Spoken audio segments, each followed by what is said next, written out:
How's it going, guys? Spoiler alert, the camping trip I'm talking about in this video already happened. I didn't get a chance to finish editing and uploading the video before I actually went on the trip, but it kind of works out because now I get to tell you guys that the speakers worked awesome. We used them on the whole ride there because the car didn't have an auxiliary plug. While we were there, we used them while we were setting up the campsite. I think we used them one night while we were just around the fire to like set the mood and make it all cool. Quick little demo though, so you guys can see if you really even want to bother watching the video. You just plug an auxiliary plug into here and then into there, and then the wires run into the speakers here, and the speakers attached to the back of your backpack or wherever you want to put them.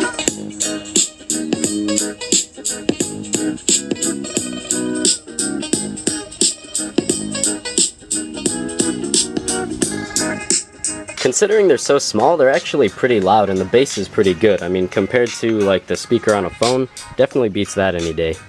Hold on a second, there's one of those big friggin' juicy bees flying around here. I swear these things get bigger every single time I see them. Oh my gosh. Please no, please no. I don't even know if these big ones even sting. Holy crap! Ugh, look at that little sick idiot.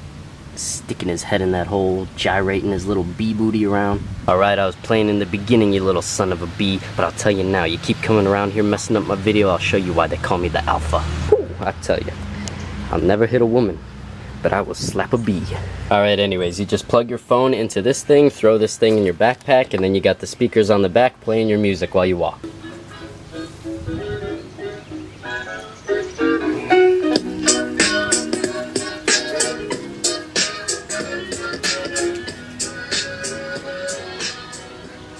So here is what I had of the other video. I hope you guys like it. How's it going, guys? Quick mini build. So I'm going on a camping trip pretty soon, and I wanted some portable speakers that we could carry around like while we're hiking and stuff like that. Now I did get these things for, I think it was a white elephant gift this last Christmas, but long story short, this ain't swag. I wanted to carry it on my backpack, but there's really no cool place to put this thing because it's just too big.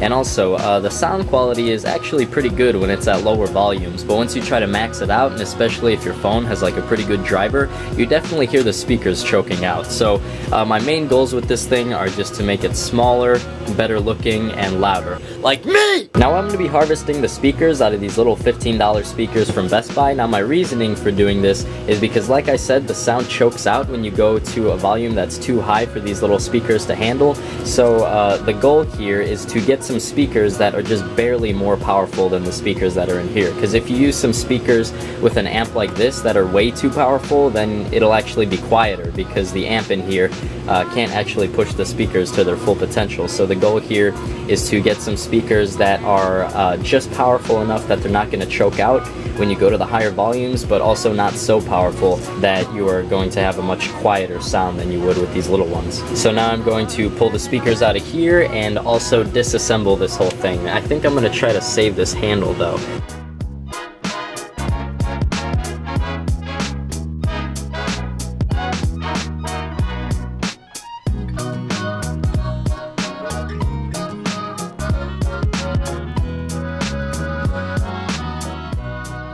Here's what I'm going for, but I'm actually going to hold on to this thing and possibly use it in a future build.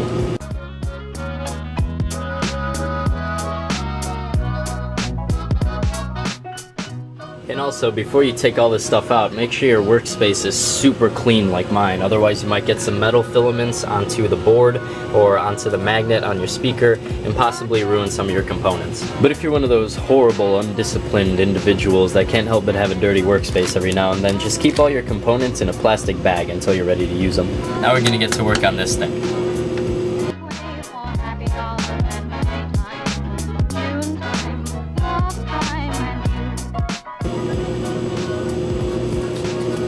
Alright, here's what we got on the inside. Now this might look pretty daunting to some people, but it's really not as complicated as it seems. But just to be on the safe side, it's a good idea right now to start taking pictures or videos of all of these components in here as they are before we've messed with them, so that after you take them all apart, then we'll definitely know how to put them back together. And it's also a good idea to label all of your wires. Like, I really don't know very much about all this technology, as you kids call it, but this to me looks like some kind of a receptor, so I'm just gonna have to assume that this is for the Bluetooth, so I just put a piece of masking tape on the wire and wrote blue on it. Alright, now what I'm gonna do, you can see these little black things right here. Now these are just some little flanges that are cut out of this speaker cage thing and then curled around the inside of it here to hold the thing in. So we're just gonna bend these out and then pull off this cage. And then after that cage is off, these speakers are really just glued in there, so you just gotta push them out like this.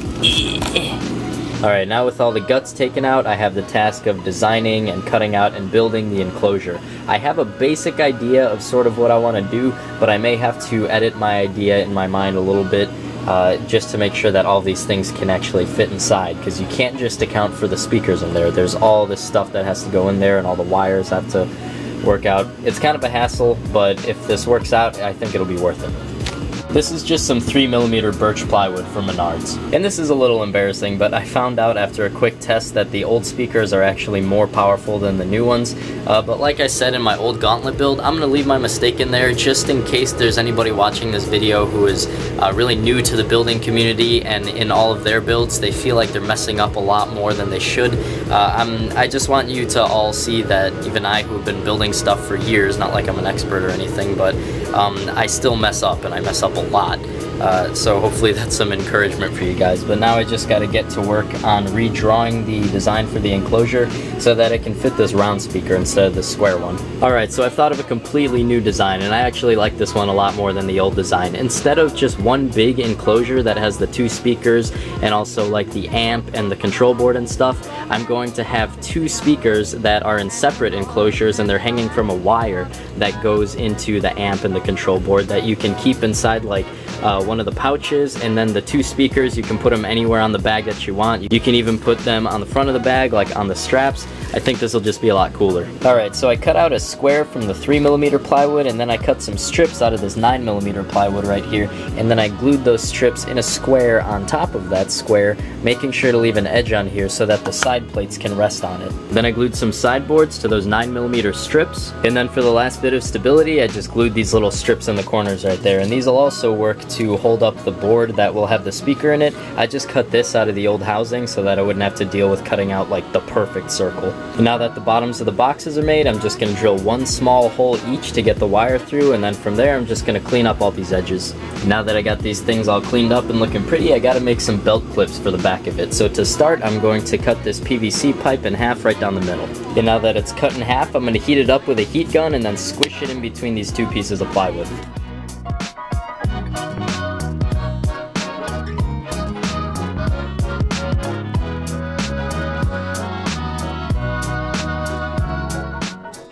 Now that you got your pieces flat, then just trace and cut out a couple of T-shapes. And after I cut the shapes out of the PVC, I just put them down and drilled through it with an 1/8 inch drill bit, and that will be used to attach these once the time is right. But for now, before I attach these things, I'm going to work on staining them. Then I heated them up again and just curled them over onto themselves and then painted them black. And we're just going to use some 1/8 inch rivets to attach them to the back of the box.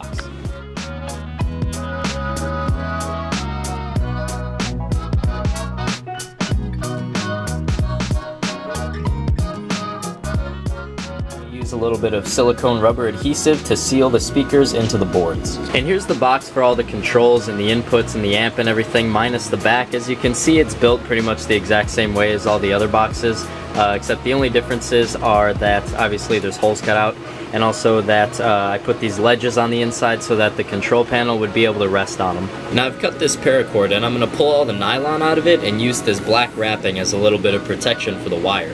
So I feed the speaker wire into the paracord wrapping, and then I fed that whole thing through the hole in the box. And then from here, I just have to pull the wire out till it's about right here. And then from there, I'm going to melt the end of the paracord to make sure that it doesn't fray. But when I do that, I have to make sure that I don't seal the paracord closed, because the wire still does have to come out of the end of it. Alright, I melted the paracord and tied a knot in the wire, so the knot in the melted part of the paracord makes sure that the wire doesn't pull out of the hole.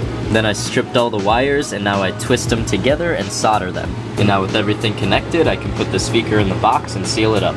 And just to further prove to you guys that I have no idea what I'm doing, after a quick audio test, I found out that the speakers actually sound a whole lot better without the sound holes. Normally you do need sound holes to get the speakers to sound as good as they can, but I guess these are special or something because after I put my finger on the hole, it just sounded a whole lot better. So I just plugged them up with some wooden dowels and some glue to keep them in there.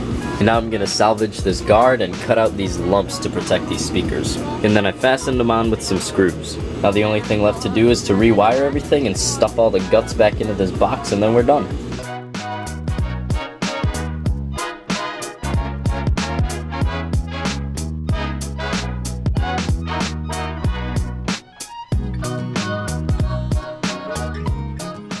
That's all I got for the build today, guys. Really quick, I wanted to say thank you to anybody who bought a shirt. You should be getting them in like maybe 2 or 3 days. I'm not really sure. If you have any questions about when the shirts should be arriving at your location, please actually contact the Teespring website, because I don't actually have anything to do with like the manufacturing and shipping out of the shirts. I just designed the logo on them.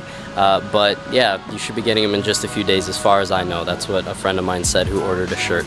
But yeah, all the money that you guys contributed towards me with like buying the shirts and like donations and all that kinds of stuff is really gonna help me out, especially with paying taxes this year. So I'm really grateful to you guys, and thank you very much. But that's all I got for today, so thank you guys very much for watching. I'll talk to you later. Bye.